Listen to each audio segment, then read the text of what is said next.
mentorship literally changed my life, and that's why I want to preach and talk about it.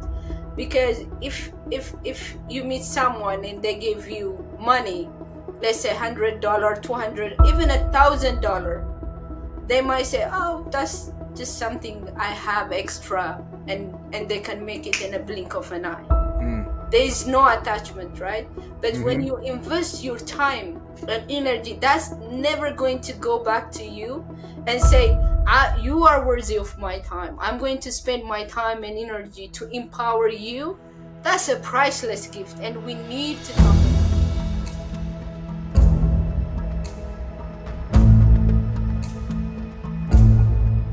it. The people, the culture, everything is different. So I don't expect it to be treated different, but I wish people to see me who can provide the skill set. Like I have the ability to do the job. Don't look for my broken accent, my out of character fashion, because I wear for comfort. I don't wear to please anyone or anything, because I'm overweight, and I want people to see me like Meron. Not the way I dress, not the way my English is, but the things I can provide.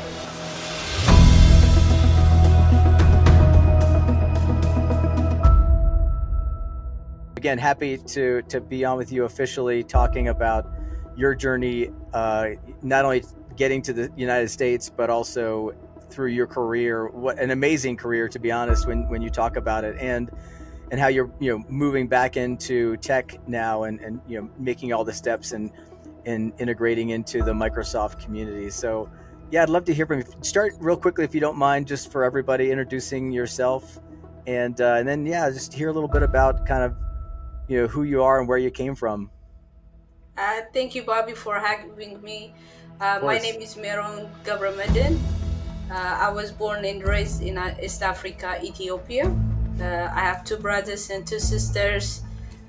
Married, have two kids, and recently I got my first dan in black belt, which I lived my childhood dream, but graduated in software engineering. But I was wearing a different hat for 14 years. Hmm. I owned an international business, and my business partner used to be from England.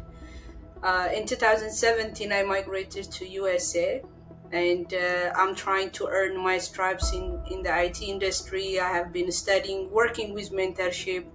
Uh, Usually, people hear me say I'm the product of Microsoft community, because I have been supported, guided, empowered by the community. So I'm a community product. Yeah, that's that's a good point. I think we'll talk a little bit more about that too, because I'd love to hear more about that particular journey of mentorship along the way. And you've talked a lot about your dad too, and how impactful he was. You've mentioned a couple of times in our one-on-one conversations. I think you mentioned he lost his arm, and that um, put you in a position to have to do more and learn more, just to take up some of the slack. If you don't mind sharing a little bit about that, because I think that's just interesting how our lives evolve based on what we experience. Yeah, nowadays I more appreciate my dad, because when he lost his arm, I think I was 8 or 9 year old. Um, Nobody stopped and asked him how are you adjusting to the new change, because he have Mm, to learn to tie his belt, his shoe. He have to write all over again, learn how to write, and mm, I can write both hands because I was practicing with him. I even call him sometimes out of a blue to say thank you, mm. because when we grew up, he never stopped and never complained. So he's my personal hero. He had a vision. At that time in Africa, we don't have like computers like we have right now. We have to go to a center and learn. He paid for me to go to school, learn computers, so I can build him a hand. So I have a 30 years or more year old debt I need to pay. what a great opportunity that gave you to get to that next level of schooling to spark probably something that he saw in you anyway. What was it like as a female in a country where you were going to you're studying science science or technology? Was it difficult? You adapt with the situations. Mm. You don't have to like take it very hard, or I can say it is so easy, because I never have like come home and practice. You have to go to the center, learn Yeah. it's even to learn Word, Excel, Access. You pay for it, and he paid for those courses. Then we practice there, come back home, and I read books. And we didn't afford to photocopy books, so I used to copy books by my hand. And my handwriting is nice because I copied a lot Over of and over books. again. Even, yeah, going through college, I can't afford to do those things, so I copied books, JavaScript, Mm. HTML books. I copied those, but it was normal for me. We have a vision, we have a goal. In order to reach that, you have to put work on it, and I enjoyed it. Like you write codes now. You see, like ChatGPT, like communication. We Hmm. used to write those simple codes and say, "What's my name?" When it says Meron, it was, "You look what I have done." Was it unusual for a female to be doing that in your country, or were there a lot of women and girls starting to learn science and technology? I was lucky enough in my classroom. We have so many girls interested in IT, and they were brilliant. I had friends, but they can afford it, which I don't. I got a full scholarship. Still this day, I wish I could go back and ask him what he saw in me to give Mm. me that full scholarship. Because what I've done is, I couldn't afford to go to college, so I wrote to a few private colleges to give me a scholarship, and attached to my final year results and microlink information technology, he gave me a full scholarship to learn computer science. It was a fun journey, because when I come home, I'm coming home to a loving family, a family Mm. who supports me. My brothers and sisters, we sleep on the floor. You don't see the hardship, because we have a group vision. And Hmm. my classmates, some of them, like brothers and sisters, still we keep in touch. There were one girl, her name is Sakina. She even bought me clothes to say, "Hey, I want you to come and let's go and see uh, clothes for my sister." She Mm. was tricking me. She makes me try clothes, and she leave it with me. She Oh. doesn't have to do that. So in my life, I'm privileged, and always I'm grateful for God putting those peoples in my life. Always somebody stepped in. That's why I value mentorship a lot, because whether that person who came into the room in 2005, and he said, "One day I'm going to start a business with you," and he, like, leaving the business with me in Africa, people thought he's crazy. They told him, "How could you give like millions and millions of dollars for a poor girl, and she's too young?" Mm. But he said, "I see a potential in her." And like the community, so always someone stepped in, and it makes it easy for me to take those hardships, because I know I have the support system to keep going. And you give back a lot too, so I think that's kind of the interesting part about giving into a community and being a part of a community that you're active in. That's again whether it's a church or a dynamics community or whatever community it is that you're involved in. When you're there actively and passionately giving, then people are naturally gonna you know actively and passionately give back to you when you need it most. So it's interesting to hear that. I mean, you stepping up and going to school and taking advantage of all those opportunities too. It's not just you see some folks, like you said, maybe they come from very um, privileged backgrounds where they get opportunities, but don't realize what an opportunity it is.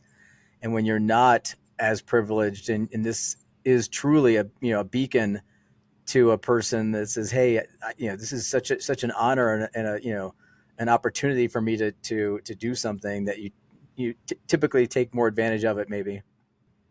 So you got your degree, and then you started a business. You were doing that, so you attained a lot of success um, in your home country, and you came to the United States. What was that like? That transition, When I come to America, I was prepared. I was ready because I can start over. I have been dirt poor. I have right? managed to be reasonably financially secured. And if I become an immigrant, I was ready. What I was not ready is for my kids. I didn't Mm, expect my 8 year old and 3 year old at that time. I was not ready for these questions. I was not ready for the ups and downs when we are going. Um, I was not ready for that. But mm, I'm lucky enough to have a community um, allowed me to make mistakes, learn from those mistakes, and to have mentors. Because having a mentor allowed me to accept and know my weaknesses and strengths. mm. Because one of the things I used to say to people is when they said, you can't do this, I said, no, because it's a new environment, right? I tried to prove and tell them that I was successful there. Right. Don't pity me right now. I was such and such person. But one person said, if you really are as good as you said you are, show it to me. Mm. And it was like a challenge, right? Don't cry, just do the work and really change that. Or you can even cry, but cry through the work. I mean, just you can submit, to tears every once in a while. Everybody gets to a point of breaking down. It's just what you do with it once you do. So if you break down, are you going to continue to break down, or you just say, "Hey, okay, I had that moment. I was upset. I let it out. It's emotion. You've got it. You got to let it go, and you got to let it be with you, but don't let it, drag you. Yep. Um, rising above it. So, um, Yeah, and also one day, I think we came in within 6 months. I was crying the whole day because I didn't know how to manage and how to navigate. And I saw a YouTube clip done by Inky Johnson. He used to be a professional football player, but he was paralyzed because of an impact through the game hmm, in his right side. And he said, we know, we all know what to do when God say yes, and we don't, like, how do we react when it is no? And to listen to him talk about it, I yeah, said, and instead of no, think about it like a redirection. Whether it's the universe, whatever belief you have, how do you accept that energy or that sign that coming to your way?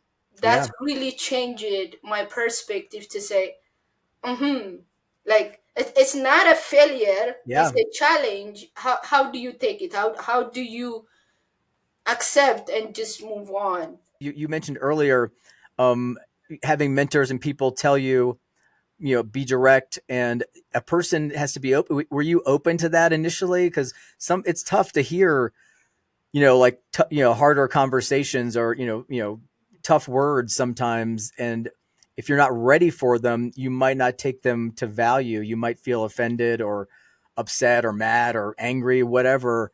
um were you immediately ready for that kind of feedback, or did it take some time? It took me by surprise because I have been a breadwinner since I was a kid, right? I've been working like to compensate whatever my dad was not able to provide, and I raised my brothers, sisters, and I have a big voice in the house because I'm really loud. But when that person told me, just stop crying, and show me the work, show me the result, like if you are really good. That took me by surprise. Mm-hmm. And then I found the Tribute app and found the Microsoft community. And I met my first mentor, Thomas Newman from Germany. And he popped up on a call and he started talking to me because the culture I came from, you give something, there is in return something. Even if I bring a cake to you with a plate, you Mm-hmm. don't return that plate empty. You have to put something on it. That's the culture, right? Mm-hmm. For him to keep coming, and I looked at myself, I have nothing to give it to him. So I was sure he was not going to come on the next call, but he has been my mentor for the last 4 years. Not only my mentor, in his wedding day he called me to say Aw. how are you, because that was our call scheduled day. Even when he's traveling, he sends me picture. So Mm-hmm. these people every week they keep coming onto the calls, Mm-hmm. and I said, what do they want? What's they're getting out of it? I'm questioning because the way I raised, I have to give something back. Yeah. And on a different call we had, I asked three of them, why you keep coming? I enjoy learning. I'm so excited, but what is in it for you? Like, what can I do for you? Because I felt like I'm not worthy of their Mm. time because Yeah. there's nothing I can offer. But they said, because you are worthy. You have no any idea how much that means for me at that moment. It felt like I have wings, I can fly, I can do whatever I want. At all my worries, all my I don't know how to put it in words, but I can feel that a big burden from my shoulder left. Like Yeah, I that's felt that's free huge and so because empowering. Yeah. yeah, imagine you are sitting in a dark room, there's no light, and the glimpse of light that coming to that room means a lot. But for me, it's a big plasma light into me, and these people I don't even know, and some like Thomas is in Germany, Simon is in Sweden, Chris is in New York. But these people to invest their time, energy to empower someone, they don't even look like them. I said, you see, like I told you, people stepped in my life so I can be where I am today. And Meron, if you don't mind, let's talk a little bit about, specifically just a few challenges that you faced as an immigrant coming, in your job search, kind of as you're breaking into tech. What were maybe two of the top, challenges that you and other immigrants face? thank you, Bobby. Once again, um, we can start from the format of the resume. Um, my resume says curriculum vitae on the top, and it's listed my name, date of birth, and address.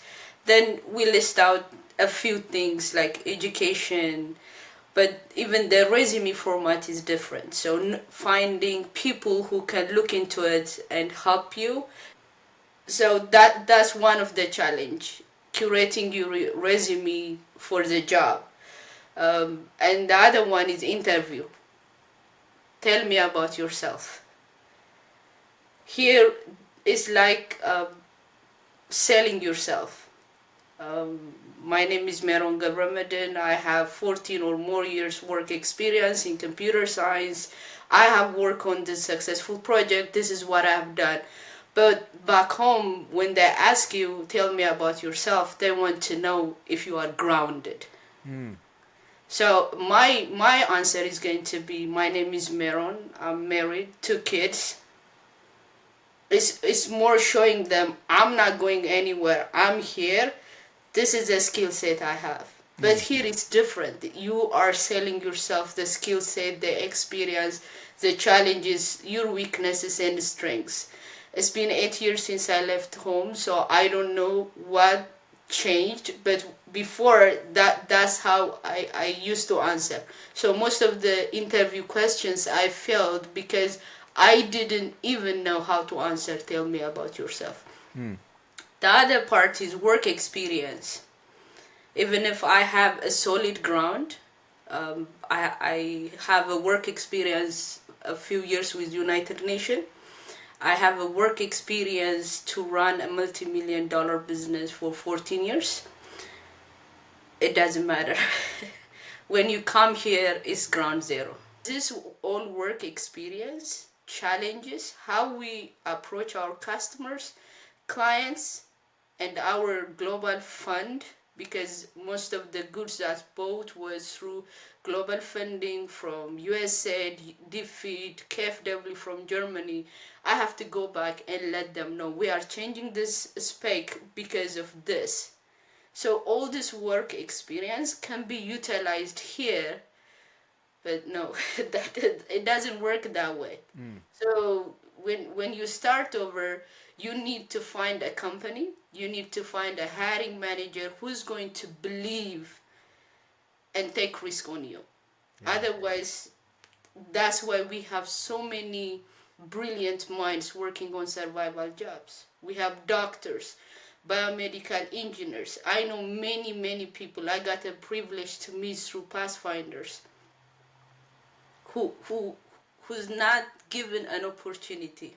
So, but many immigrants, they might not have access like I have or the information I have. So many my brilliant minds are getting wasted just because they have that title in front as an immigrant. And so that is lends to a good question. How do they go about doing what you did? What are your recommendations for immigrants to they're coming in that are new, that are struggling, even if they've been here a while. The folks that you mentioned, these brilliant people that are well educated but come to the United States and have to start at this ground zero and need to build this trust, but do it quickly and effectively. What recommendations do you have? There is no shortcut. Uh, Keep doing what you can do. Uh, I studied when I started 60 to 18 hours or more. I have kids, I have responsibilities, but I have a dream as well. I have a goal that I needed to achieve. So there were times I want to give up. There were times I cried for many days. But the only responsibility as an individual I have is to do the work that's required from me, because I can't change the hiring manager, but I can show him what I can do. And it shows when you speak, it shows your work. So you have to make people believe in you, and that's through work. Go out and network. I'm like, if you meet earlier my mentors, they will tell you I can't talk about myself because it's a culture thing. We don't talk about like I have done this, I have done that, I have this. We don't say that. I have to learn that. I joined Toastmasters to improve my speaking skill. I start speaking on conferences. I'm profoundly grateful for Azure, who took the first responsibility and stood next to me on presentations. Julie Yak, Chris Gill, and people like Bobby Chang, who comes all the time before my presentation to listen to my presentation and give me few feedbacks. Alan Garcia, all these people, they say, hey, do you have something to say? Call. Um, they check my presentation. So because I reached out, I said, I need help. I want to speak, but I don't know how to speak. This is the idea I have. Mm. This is what I have. And the way I approached you, like, I learned to talk about my vulnerability. Yeah, that's good advice. And I think that's the key, is not being afraid to ask. As tough as it may seem, start somewhere with somebody and just start that process of asking for that help. Yeah, my dad says when somebody succeed or when they do something right, he says that person was there at the right time and at the right moment to grab the opportunity. So your job is to keep going Hmm. to grab that right moment. It might not be right now. That's why when I talk to people, I ask them, tell me about failures. How do you pass them? Yeah. Because I might be on fail number 6 and that person might took him 12 or 9. Right. So I say, okay, to get to Bobby, I need 3 more failures. I'm ready. Yeah. If we have a different build, a different culture we came from. So it took him 12, maybe for me it might be 80. That's how mentorship is. They Yep. have gone through the process, they have been challenged, they are telling you this is how I have gone through. But when they go through, there is a different time, different low, different things. So Hmm. I can give you an example. As an immigrant, when we came in, uh, they give you a work permit with 180 days. Now they are saying per year. So whatever I'm going to tell the next person who comes in is totally different. Yeah. Different experience, but it doesn't mean they have to give up. Or it doesn't mean you cannot do this because this is how it's been done for me, you are a failure. No. It's a different time, a different rule, a different ball game you are going to play. But this is how I survive. This is a tool I use. Here you go. Yeah. Define it, like take it, take that and make it your own. Like don't take my word 1000% or 100%. Take it and make it your own. And really, the mentorship, all the mentors I have, they were very honest, telling me their experience. It was awesome for me, just knowing when and how to act. I'm getting close to 60 years old now, so I'm 57, and I was looking back at this person who was in their 20s and thinking to myself, wow, at your age, I was so much further behind where you are now. So you're looking at me thinking, wow, you've done so much in your career. And I'm looking back at you going, wow, you've done so much more in your career already than I did at 24. I can't even imagine the heights you're going to reach when you hit my age. It's accelerated, and I see that a lot. I don't know if it's true or if it's just a fallacy I'm making up, but I feel like when I look at the folks I'm working with that are in that younger, in the early stage of their career, that they're so much more educated and far past where I was. And so I'm excited for them to be where I am now, because they're going to be, way above me. And I'd be looking up and asking them, how did you get there? It just, back to your point of don't judge yourself by the person, judge yourself by what you want to accomplish, and put yourself in position by asking. And you mentioned it is hard, but it doesn't hurt to ask. One other thing, excuse me, before we have to finish up, I just wanted to hear from you on some of the challenges of not only breaking into technology as now you're in the States, breaking into technology as an immigrant and as a woman. Anything, any key points that you see as hurdles that people could learn from you on? I was mentioning it earlier to a friend. The first time when I saw Azure, McFarlane, she's one of my mentors. I got so excited because she put her hair under the band, like the Mm-hmm. cover, and I said, and people are listening to her, and I want that energy. I want that skill set. And when I reached out to her, she was kind enough to talk to me, and still every time she sent me message, she asked me all kind of questions, especially for my daughter, because she knows I'm a tomboy. And you need people like that. I have a mentor who calls me just to have a Starbucks.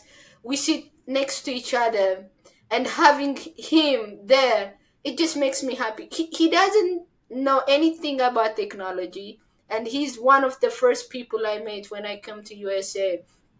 And he asked me all kind of questions. How are you? How's your day? Because nobody was interested enough to ask me those questions. Mm. Because when I grew up, they say, I want a pencil right now. It's not, how's your day? How, no, there's no question. But Mm. for him to come and say, we are having lunch today when I go in. one of us who got first get the coffee. We sit together, and his name is Bob Bison. He used to be a lobbyist in Capitol Hill, and we sit together and says, "How's your dad? How was your day?" And he was genuinely interested to hear my answers. I have the ups and downs I came from. It has its own story to tell. Yeah. So I, that's all I was interested in.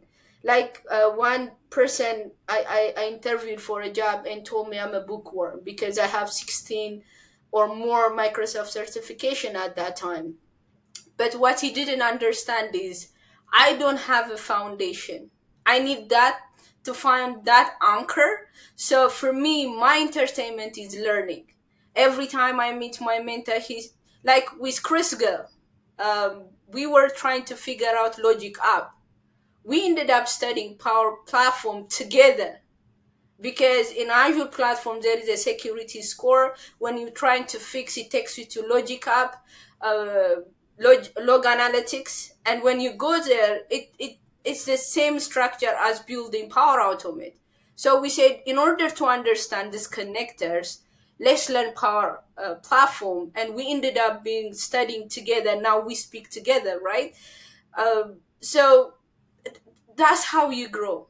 That's how you find your foundations. So for me, I didn't found that foundation yet. So you see me on Power Platform, Microsoft Business Application, Endpoint Management, Azure Platform.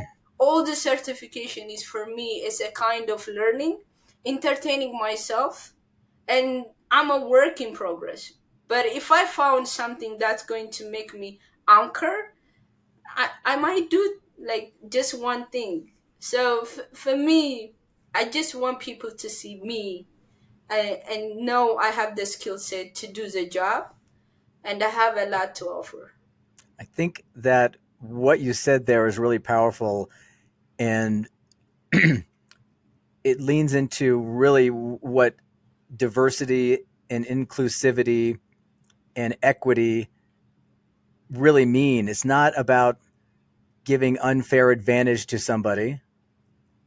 It's not about, but it is about allowing people to be seen for what they are and who they are.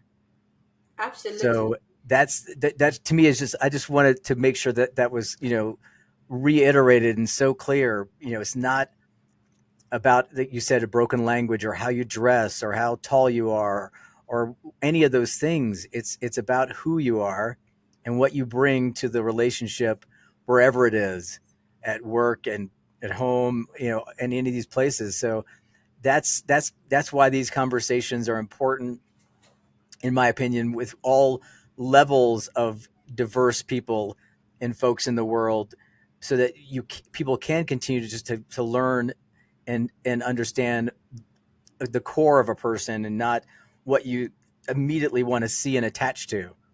And that to me is diversity and equity and inclusion. That's the important piece, and you nailed it perfectly with what you just said. And my breakthrough coming on 2023 in Las Vegas. I was attending Microsoft Power Platform and I always has been conscious about my accent. So Charles Lamana came to the stage and he was, as you know, he's well articulated. He was engaging, and I was enjoying. Then he started inviting people to the stage, and I said, those people look like me because they all has accent, and some of them have a heavy accent that you have to calm down yourself first in order to understand what they are saying. Mm-hmm. But the people in the conference hall are listening. I say this is why I love my community, you know, because for them to be on that stage allowed me to see, okay, one day I can be there because Yes. it doesn't matter how I sound. What matters is what is in here in the brain, what I can provide. So that was my biggest aha moment to say, and I accepted it, and now I say, do you understand the message I'm conveying. If you do, that's it. I don't care how I sound. The important thing is clear and the message is given. Yeah, How you receive it is your responsibility. it's on the listener and it's on the viewer to to allow that to not be a barrier to learning more about somebody and allowing that person into your life. Because if I immediately, like you said, hear a language I'm not familiar with or see a look or a person I'm not familiar with, and I put up that barrier, then I'm not experiencing um, life to its fullest, and I'm missing out on such great opportunity. And so that's why, again, what a great illustration of the idea that if you see yourself reflected in somebody else going up on stage with this person who's leading, Microsoft, and all of a sudden it becomes a reality and not just a dream or even an afterthought of I could do this. You literally see yourself reflected up on that stage doing it, and you're like, wow, I can do it. There is no barrier. I'm looking around and people are clapping and they're enjoying these folks who talk like me or have accents or whatever the case may be, that all of a sudden this becomes a reality and an empowering moment. That's why more of this type of activity, these type of discussions, this getting these stories out is so important. The community. I know they heard it so many times, but still, every day I wake up, I say, thank you so much for putting these people in my life. Because there is no fear, there is no regret. I'm always happy. And I can't wait to keep giving back to the community. So I want them to be proud. I want them to know that their work, their input has a fruit, and and it multiplied. That's I just the community keep mentoring, keep Yeah, and empowering believe people. me, you're a spark in the community. So it's a pleasure to be in the community with you and to have you on just as much as I'm sure everybody else you've mentioned is appreciated getting to know you and getting to work alongside of you. It's not, it sounds more like it's evolved into, like you said, not just mentorship, but friendship and relationship that's ongoing. So I want people to remember and to know, like the community, to keep working, to keep giving, because the Microsoft community is a giving community. They don't expect anything in return. So far, the people I made, like I said, 99% are like that.